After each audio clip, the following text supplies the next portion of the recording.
Woo Jin-Chul. Woo Jin-Chul might be listed last, but don't read that as a knock.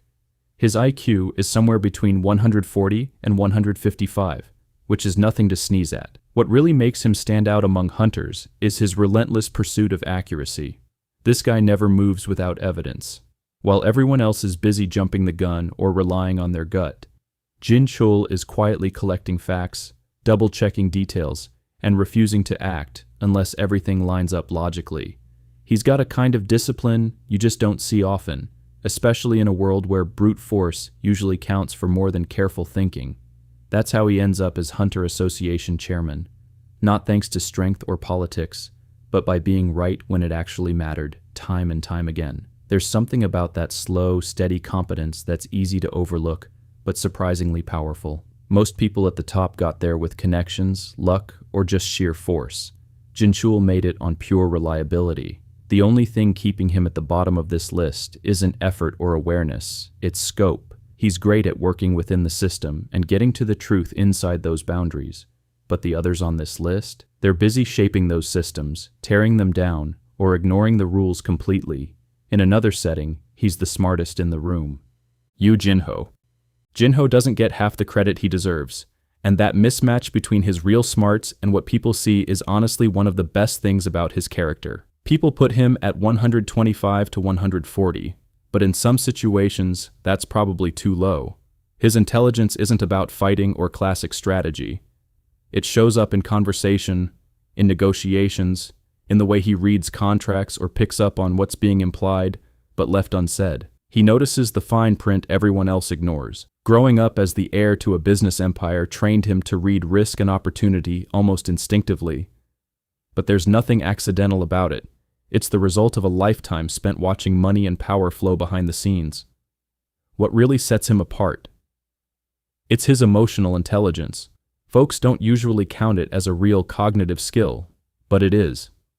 Knowing who to trust, when to trust them, how to build real loyalty, and pick up on signals when someone's about to jump ship, that's its own kind of smarts. Jinho makes it look effortless, and when something looks that natural, you know it's deeply ingrained. Igris. Throwing Igris onto an IQ list feels a little odd at first. He doesn't talk much after all, but if you pay attention to how he acts, especially during fights or as part of the Shadow Army, you'll notice there's a lot more going on than just reflexes or following orders. The 120 to 135 estimate points to a mind wired for disciplined tactics and strong decision-making, not wild creativity or intricate schemes. Igris gets things done with the kind of precision that can only come from real engagement, not just programming. His role as a mentor, within Jinwoo's army is worth noticing, because keeping a large group in line, leading by example, and making tough calls under pressure all take serious intelligence. The fact that he consistently does that without being micromanaged shows there's real thought under all that armor. For a shadow soldier, he's often underestimated. Go Gun-hee. Go Gun-hee has that quiet kind of intelligence. He never yells about it, and that's exactly why it works. He's somewhere in the 145 to 160 range, but his mind isn't about crunching numbers or quick maneuvers. He excels at reading people, recognizing potential before anyone else does, and making decisions that still hold up years later. The clearest example is how early he realized Jin-Woo was something special. He saw it before there was clear evidence. That kind of flexible thinking, being able to trust what you're seeing even when everything you know says otherwise, is rare. Most people just find ways to confirm what they already believe. Gun-hee actually updates his views, and not many do that. As head of the Hunter Association, he handled messy politics, ego clashes, and tricky international relations with the kind of steady judgment that takes decades to learn. People trusted his decisions, not because he was the strongest in the room, but because he kept getting them right. Choi Jong-in.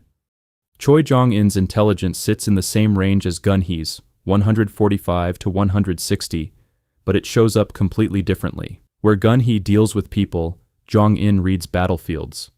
He sees fights like a chessboard where every piece is in motion, and he's constantly updating his understanding as things change. What looks like instinct is actually fast, high-level mental processing. As one of Korea's best S-rank hunters and a guild leader, he juggles on-the-spot combat calls with higher-level strategy and political maneuvering.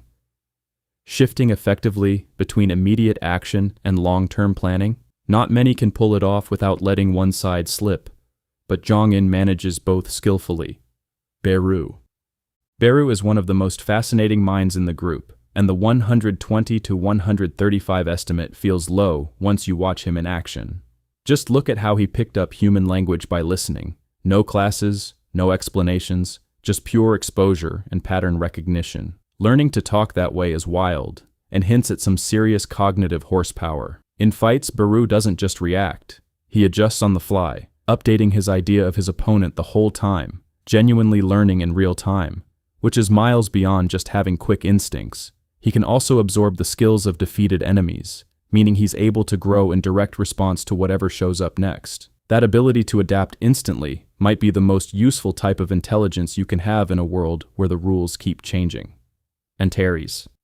Antares lands around 155 to 170, but honestly, the way he manages deception makes the case for an even higher score. Running large-scale deception is a whole different game. You have to keep different groups believing different things at the same time, constantly anticipate their reactions, and adapt as you go, all while leading huge armies and handling invasion logistics on a global scale. He's not just a brilliant strategist. He's a master manipulator and a monster on the battlefield. Most great leaders focus on war or manipulation, not both. Antares pulls off both, juggling a level of complexity that almost nobody else can handle. Ashborn. Ashborn sits between 170 and 185, and while those are high numbers, what matters is the quality and depth of his intelligence. Centuries of life don't always give you wisdom, sometimes they just make you rigid. Ashborn actually adapted over time. The best proof is the succession system he created. It wasn't just a fix for his immediate situation. It was a flexible solution meant to last through unknown challenges. Planning for uncertainty like that takes a rare kind of vision. And then there's how he outmaneuvered the architect. The architect built the whole system, but Ashborn figured out its blind spot and used it to win. Seeing that kind of gap in another hyper-intelligent mind isn't just about being smart, it's about understanding people deeply and predicting where they'll overlook something. The architect. The architect built the system, the backbone for pretty much everything that happens in solo leveling. That means every quest, skill, and progression mechanic was his idea, and he made sure it could work for who knows how many different users and scenarios without falling apart. That sort of system-building intelligence is rare and tough to even measure. You need to be able to hold the entire framework in your head at once, think about how every piece connects, and plan for every possible way things could fail, even things nobody's seen yet. It's fitting to place him at 180 to 195, maybe even higher. Still, for all his brilliance, he was beaten by Ashborn. Knowing how the machine works isn't the same as knowing what the person using the machine might do when they really push it. The architect knew everything about his own creation. Ashborn knew everything about the architect. That was the difference. Sung Jin-Woo. Jin-Woo sits at the very top, 185 to 200 plus, and the plus matters. His intelligence isn't just being the best at one thing, it's about being complete. He picks up new systems faster than they can anticipate. Whether it's understanding the mechanics of leveling, analyzing an enemy's power, or updating his strategy on the fly, nobody keeps up. Look at how he builds the Shadow Army. He processes individual strengths, team dynamics, development over time, and tactical deployment, all while being the keystone on the battlefield himself. His best decisions usually aren't guaranteed to work, but the reasoning behind them gives him the highest probability of success, even when things get messy. The most telling thing? By the time an enemy thinks they've figured out how to beat him, Jin-Woo has already changed. He's always one step ahead, and it's that constant evolution that puts him in a class of his own. No one else was ever really in the running for number one. Thank you so much for watching. Please leave a like, subscribe, and comment down below if I missed anything.